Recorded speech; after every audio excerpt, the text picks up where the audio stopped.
नमस्कार मित्रांनो, आजच्या या व्हिडिओमध्ये आपण बघणार आहोत की आपले जे कास्ट व्हॅलिडिटी सर्टिफिकेट असेल ते ऑनलाईन कशाप्रकारे व्हेरीफाय करून घ्यायचं ते आपण आजच्या या व्हिडिओमध्ये जाणून घेऊया. तर मित्रांनो, तुम्ही जर आपल्या माहिती फॉर यू या यूट्यूब चॅनलवर नवीन असाल तर चॅनलला सबस्क्राईब करून घ्या, जेणेकरून तुम्हाला अशाच प्रकारची माहिती पुढे भेटत राहील. चला तर मित्रांनो, व्हिडिओ सुरू करूया. तर मित्रांनो, सर्वात आधी तुम्हाला तुमच्या मोबाईलमधील क्रोम ब्राउझर ओपन करायचे आहेत आणि सर्च बारमध्ये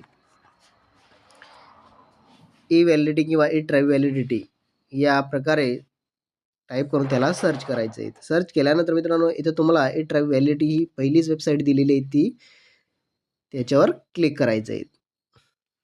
क्लिक केल्यानंतर मित्रांनो, काही सेकंद थांबायचे आहेत, जेणेकरून ही वेबसाईट ओपन होईल. तर मित्रांनो, ही वेबसाईट ओपन झाल्यावर या प्रकारे इंटरफेस दिसणार आहे. तर मित्रांनो, इथं ही वेबसाईट सध्या बंद करण्यात आलेली आहेत, पण जे जुने व्हेरीफाय करायचे राहिले असतील व्हॅलिडिटी, ते इथून ते करू शकतील. तर मित्रांनो, जी नवीन वेबसाईट आहे त्याच्याबद्दल पण आपण नवीन जाणून घेणार आहोत. तर आपण पहिल्यांदा इथं व्हॅलिडिटी सर्टिफिकेट कशाप्रकारे व्हेरीफाय करायचं ते इथं जाणून घेऊयात. तर वेबसाईट या प्रकारे ओपन झाल्यावर इथं तुम्हाला व्हेरीफाय सर्टिफिकेट हा ऑप्शन दिलेला आहे. वरती तुम्ही टास्क बारमध्ये बघू शकता, इथं व्हेरीफाय सर्टिफिकेट ऑप्शन याच्यावर क्लिक करायचं आहे. क्लिक केल्यानंतर मित्रांनो, इथं तुम्हाला या प्रकारे इथं ऑप्शन दिलेले आहेत. तर पहिला ऑप्शन आहे ॲप्लिकंट नेम. इथं तुम्ही स्वतःचं नाव टाकून सुद्धा सर्च करू शकतात, किंवा केस आय डी तुमच्याकडे असेल किंवा ॲप्लिकेशन डेट, तुम्ही कोणत्या दिवशी ॲप्लिकेशन केलं ती तारीख इथं टाकून घ्यायची. त्याच्यानंतर डिस्ट्रिक्ट म्हणजे तुमचा जिल्हा जे काही असेल तो इथं टाकायचा आहे. त्याच्यानंतर व्हॅलिडिटी सर्टिफिकेट नंबरसुद्धा टाकून तुम्ही सर्च करू शकता. तर आपण इथं पहिल्यांदा नाव टाकून घेऊयात. तर मित्रांनो, मी इथं नाव टाकून घेतलं आहे आणि सर्च या ऑप्शनवर क्लिक करणार आहे. तर इथं सर्च या ऑप्शनवर क्लिक करतो. तर तुम्हाला तुमचं नाव जे असेल ते तुम्ही व्यवस्थित टाकून घ्यायचं. तर मित्रांनो, इथं माझं नाव टाकल्यावर जेवढेही माझ्या नावाने ॲप्लिकेशन असतील त्यांच्या सर्वांची इथं नावं येऊन जातील. तर इथं आपण स्वतःचं नाव बघून घ्यायचं आहे.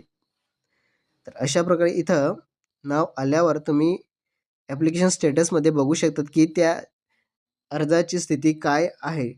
तर इथं पहिल्यांदा फॉर एक्झाम्पलसाठी पहिलेच ॲप्लिकेशन घेतोय मी, डॉक्युमेंट्स व्हेरिफिकेशन इन प्रोग्रेस. म्हणजे डॉक्युमेंट्स व्हेरिफिकेशन हे प्रोग्रेसमध्ये आहेत.